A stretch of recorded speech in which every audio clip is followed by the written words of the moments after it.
The letter arrived on a crisp December morning, its official seal glaring against the plain white envelope. Daniel Carter stared at it, his heart pounding in his chest. He had been expecting it, of course, ever since he'd enlisted 2 weeks ago, but seeing it there on the kitchen table made it real in a way he hadn't anticipated. "Well," his father said, his voice gruff but tinged with concern. "Aren't you going to open it?" Daniel nodded, his fingers trembling as he tore open the envelope. The letter inside was brief and to the point. He was to report to Fort Benning, Georgia, for basic training in 3 days. 3 days. The words seemed to echo in his mind, each one a hammer blow to his carefully constructed facade of calm. "Looks like you're really doing it," his father said, clapping a hand on Daniel's shoulder. "I'm proud of you, son." Daniel forced a smile, though his stomach churned with a mix of excitement and dread. He had always dreamed of following in his father's footsteps, of proving himself on the battlefield like the heroes in the stories he'd grown up hearing. But now, faced with the reality of what lay ahead, he couldn't shake the feeling that he was in over his head. The train ride to Fort Benning was a blur of unfamiliar faces and nervous chatter. Daniel sat by the window, watching the countryside roll by, his mind racing with thoughts of what awaited him. He had never been far from home before, and the idea of leaving everything he knew behind was both exhilarating and terrifying. When the train finally pulled into the station, Daniel was greeted by a scene of organized chaos. Soldiers in crisp uniforms barked orders, while recruits like himself milled about, looking lost and out of place. He was quickly herded onto a bus with a group of other young men, none of whom seemed any more confident than he was. The bus ride was short but tense, the air thick with unspoken fears. When they arrived at the base, they were immediately subjected to a barrage of shouted instructions and physical demands. Daniel's head spun as he tried to keep up, his body already aching from the relentless pace. It wasn't until that evening, as he lay on the narrow cot in the barracks, that he finally had a moment to breathe. The room was filled with the sounds of snoring and restless movement, but Daniel's mind was too busy to sleep. He thought of his family, of the life he had left behind, and of the uncertain future that lay ahead. "You awake?" a voice whispered from the cot next to his.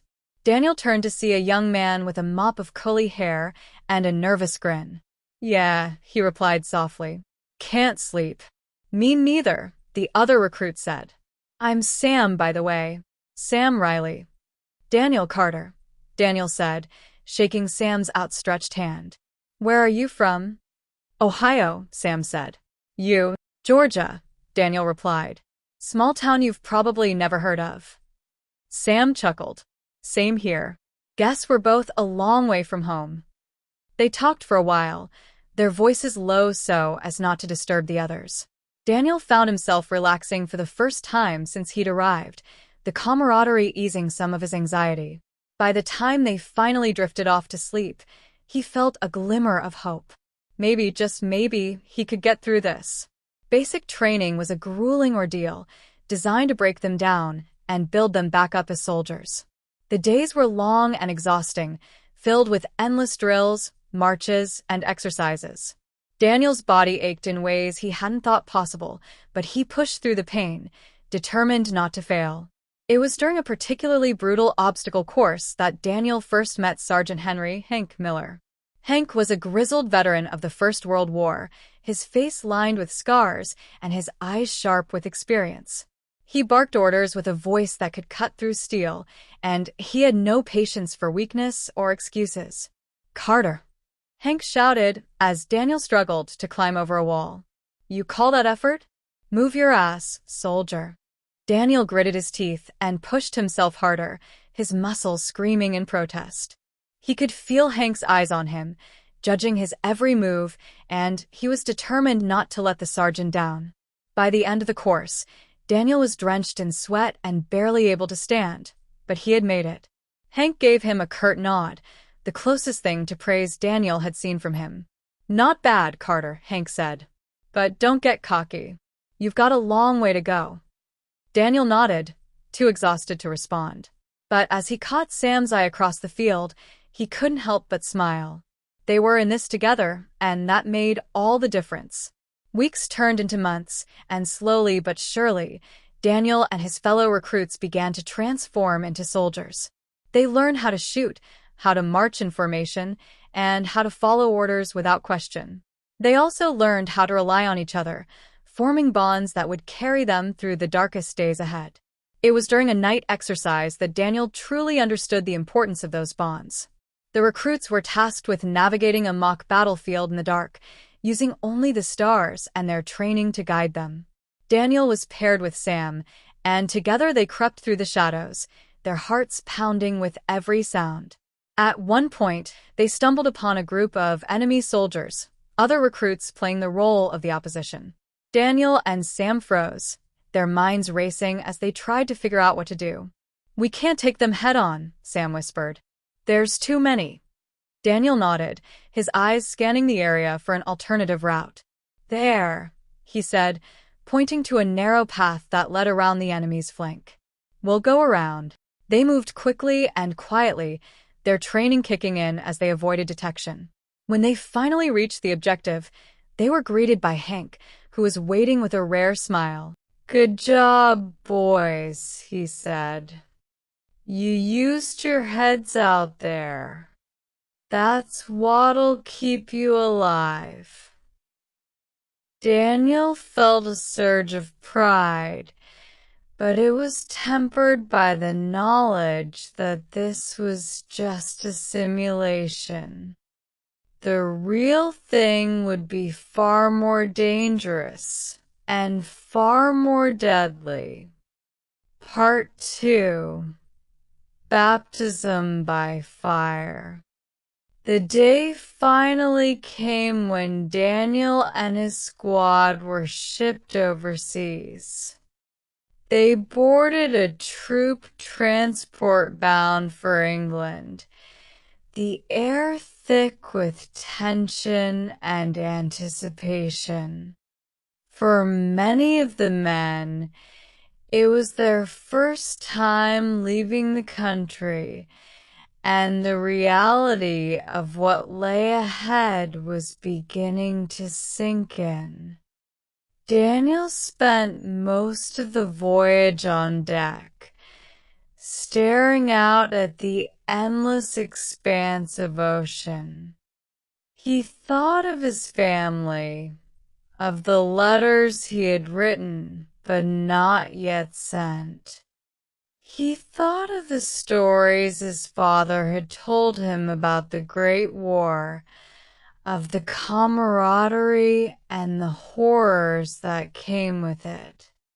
And he thought of the future, uncertain and fraught with danger.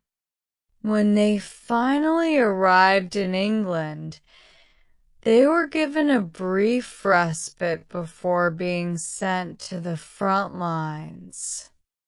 The men spent their days training and their nights in the local pubs, trying to forget the war that loomed over them. But no amount of ale or laughter could fully dispel the sense of impending doom. It was during one of those nights that Daniel met Élodie, a French resistance fighter who had fled to England after her village was destroyed by the Germans. She was fierce and determined, her eyes burning with a fire that both intimidated and inspired Daniel. "You're going to France?" she asked when Daniel told her about his squad's mission.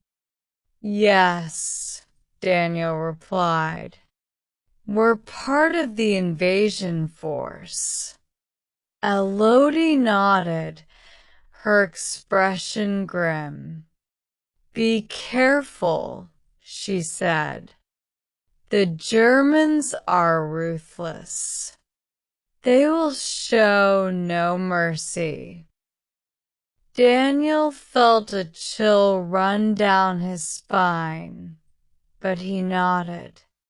"We'll be ready."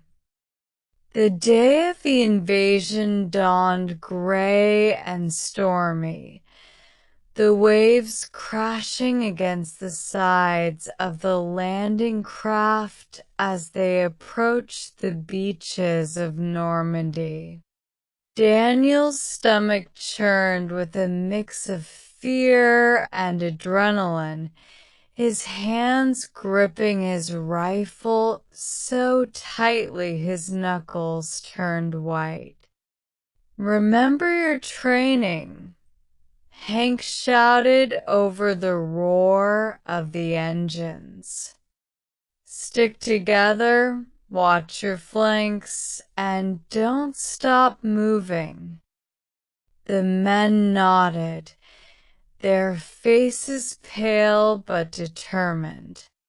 Daniel caught Sam's eye and gave him a reassuring nod. They were in this together no matter what. When the ramp of the landing craft dropped, all hell broke loose.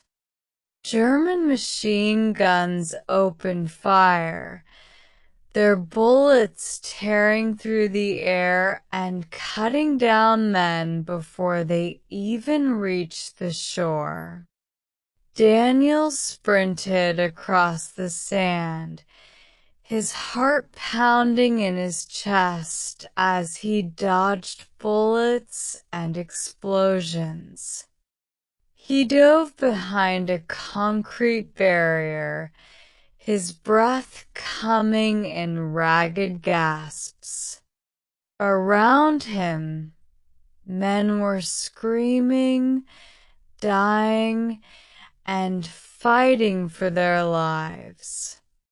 The beach was a nightmare of chaos and death, and for a moment, Daniel felt paralyzed by fear.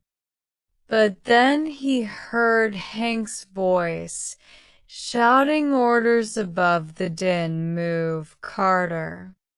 Don't stop." Daniel forced himself to his feet, his training kicking in as he returned fire. He moved from cover to cover, his squad close behind him.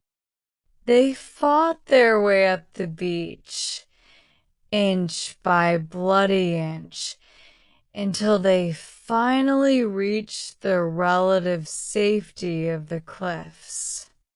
When the fighting finally subsided, Daniel collapsed against a rock, his body trembling with exhaustion. He looked around at the men who had made it, their faces etched with relief and horror. They had survived the first wave, but the war was far from over.